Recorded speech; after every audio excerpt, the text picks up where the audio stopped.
उस दिन आसमान का रंग लाल हो गया और हर बूंद पानी नहीं, गर्म खून थी।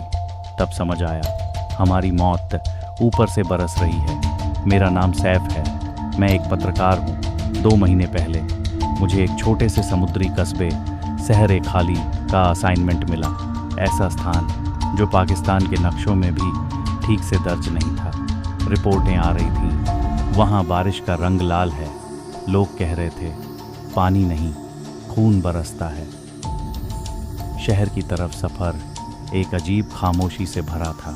ना कोई गाड़ी, ना कोई आदमी, सिर्फ हवा का एक लंबा सा सांस लेना, जैसे समुद्र अपने आने वाले तूफान का इंतज़ार कर रहा हो। जब मैं शहर पहुंचा, हर चीज़ बेजान थी। घर बंद, खिड़कियां लकड़ी से जमी हुई और दरवाज़ों पर अजीब नक्श जैसे किसी ने खून से बनाए हों।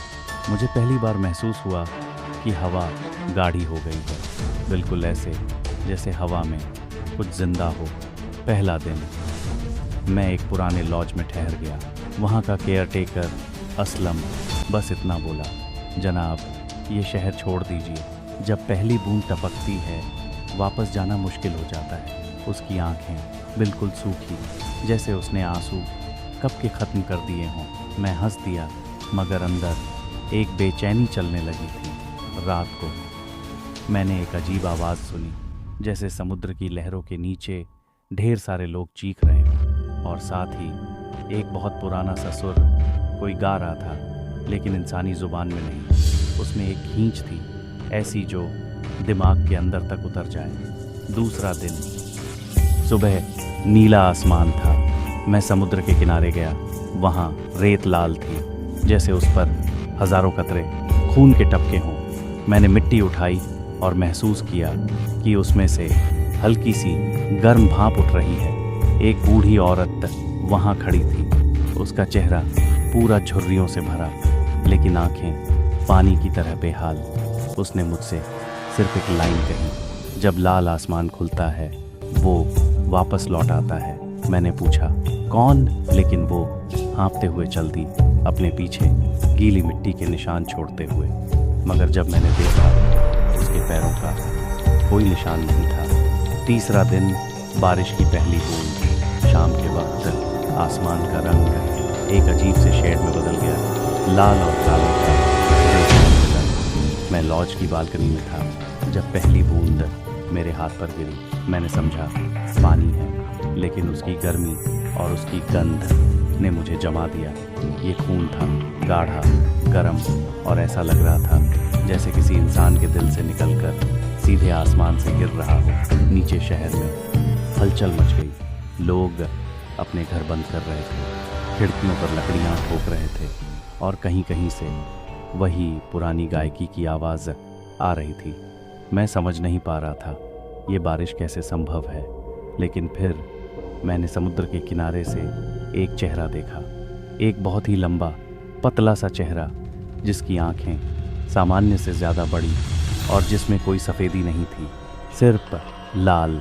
अगले कुछ घंटे बारिश तेज़ हो गई थी।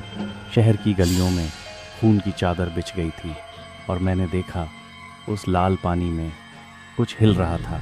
पहले मुझे लगा ये मछलियाँ हैं, लेकिन वो सिर्फ आधे जिस्म वाले इंसान थे। उनकी निचली देह नहीं थी, सिर्फ कमर तक का जिस्म, लेकिन वो सरकते हुए रास्ते के किनारे आ रहे थे। उनकी आंखें खाली और उनके होंठ हिल रहे थे, जैसे वो भी वही गाना गा रहे हों। चौथा दिन, वजह का पता।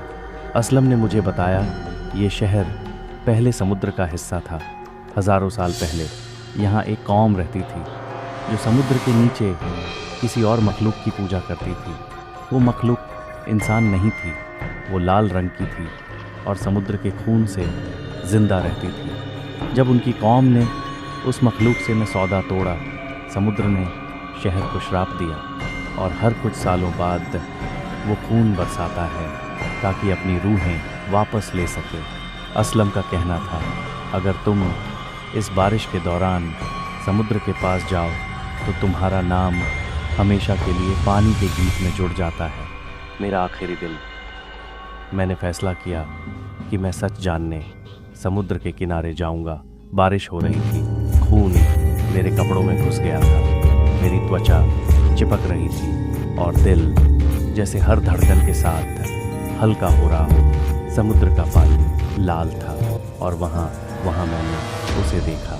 एक शख्सियत, आधी समुद्र में आधी हवा में, लंबी टेंटकल्स, उन पर छोटे छोटे चेहरे, हर चेहरा किसी इंसान का जिसे शायद मैंने कभी देखा हो। उसकी आंखों में एक ऐसा अंधेरा था जो रंग का मतलब ही मिटा देता था। मैं भागना चाहता था मगर मेरे पैरों ने साथ नहीं दिया। फिर मुझे महसूस हुआ मैं भी गा रहा हूँ वही गीत जो पहली रात सुना था। अब मैं वापस आ गया हूँ, लेकिन अपने शहर में नहीं। मैं किसी और जगह हूँ, समुद्र के नीचे इस लाल अंधेरे में, और हर दिन मैं किसी और को बुलाता हूँ। आज बारिश होने वाली है। अगर तुम सुन रहे हो तो देर हो चुकी है।